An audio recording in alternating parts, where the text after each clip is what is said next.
2012. Just like the Mayans said, a time of enlightenment, a vibrational pattern that they saw over thousands of years where the vibration of the planet went up and down and up and down. That's what they were doing in their observatories as they looked at the sun and they looked at the moon and they had the esoterics down.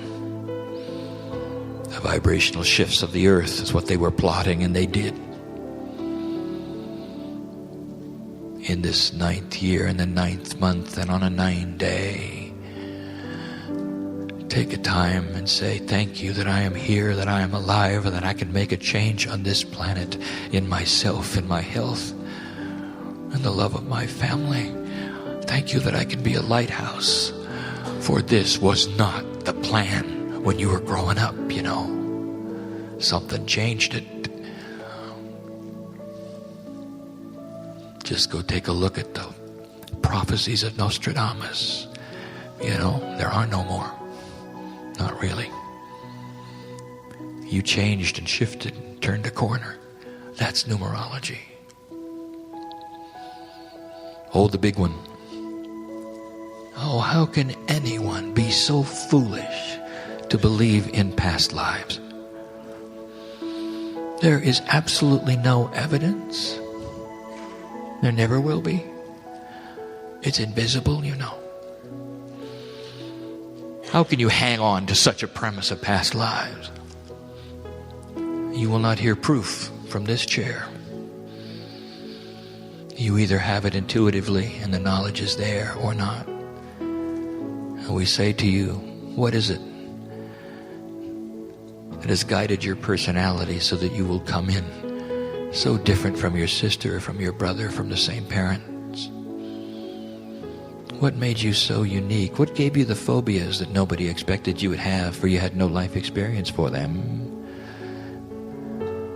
What made you want to do certain things? Why was the artist the artist? Is this all random? Or could there be a system in the quantumness of the potentials that I have described? Is it possible that you have lived before? The answer is you have. The answer is many times. The answer is that those who would come to a gathering like this are very aware of it. Old souls come together to learn these things. Old souls are attracted to these things. Old souls are in the room. Now I'll give you some information about past lives that maybe you have not heard before that you need to know. For this is the least understood part of the human being.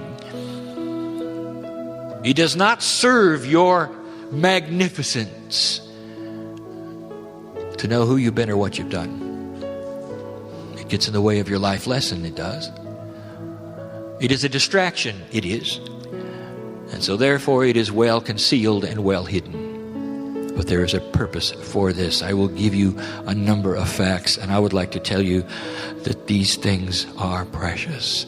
This is precious information. This isn't just esoteric rules. There's a system here.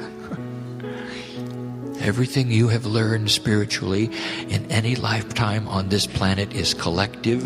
It is stored in a place that goes right into your DNA at an esoteric level in an interdimensional state when you are born, and you pick it up whether you use it or not. You never have to go back. You never have to learn things again. Everything that you've learned this time around sticks and stays for the next time. Did you know that? And all you have to do is open the jar with free choice. Did you know that? And out pours the wisdom of the ages. And the teachers that you would see walk the stage have done that before, because they've lived it and they've been there and they've done that. And they know.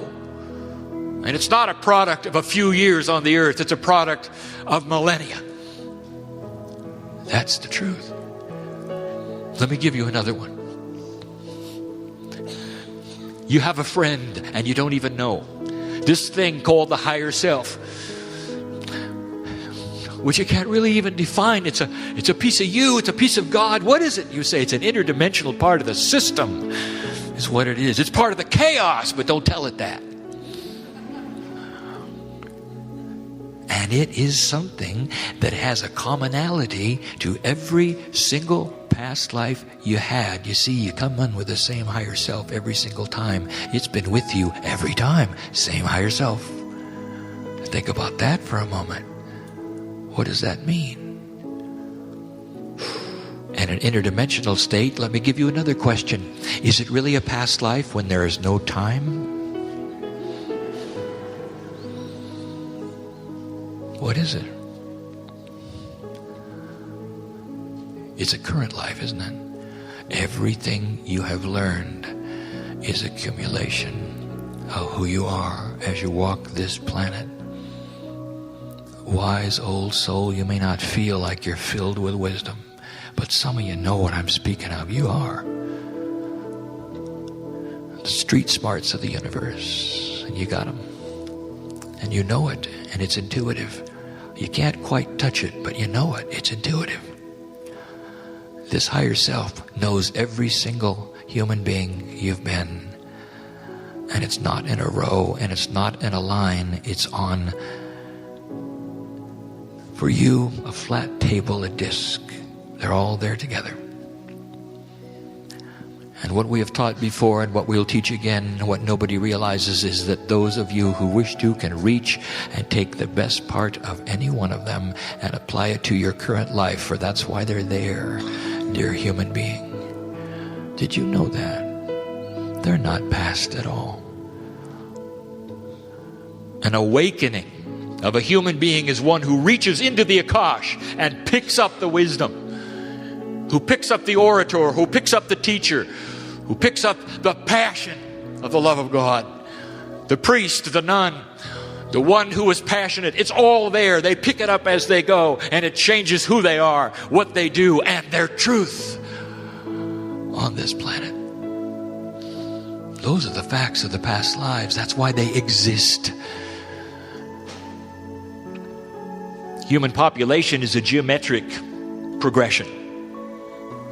Therefore, there's only a few of you, truly, who started this planet. And we got a lot of those few of yous tonight. Who would come to a place like this? I'm almost done. I have two more I want to present to you.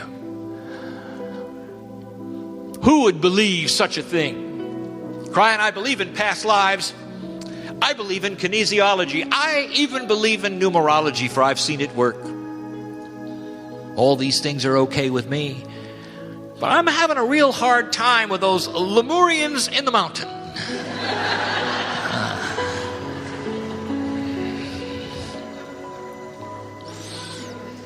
All right, I want you to put this together with me. I want you to suspend belief for a moment. You can snap back to 3D in about 15 minutes. Take it out for a minute. There are those who say that God is eternal. Whatever God means to you, source, spirit, intelligent creator of the universe, intelligent design, whatever that is. They say that God is eternal. God always was. God always will be. God can be in many places at the same time. They say that. God can be having a conversation with you right now. Another place, God's having another conversation.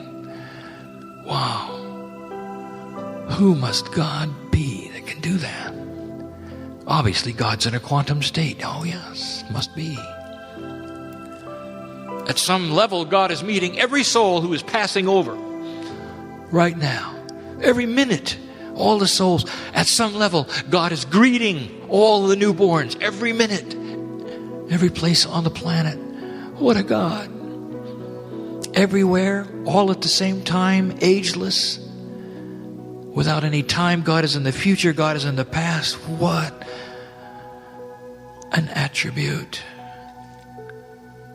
But now, if you even dare apply that to a creature who used to live on the planet, you say, no, that's silly. Don't do that. Are you starting to get where I'm going with this? Human beings who learned to put themselves in a quantum state are human beings who became timeless, and the reason they did it was so they could put themselves in a time capsule of vibratory change, and if this earth ever made it past the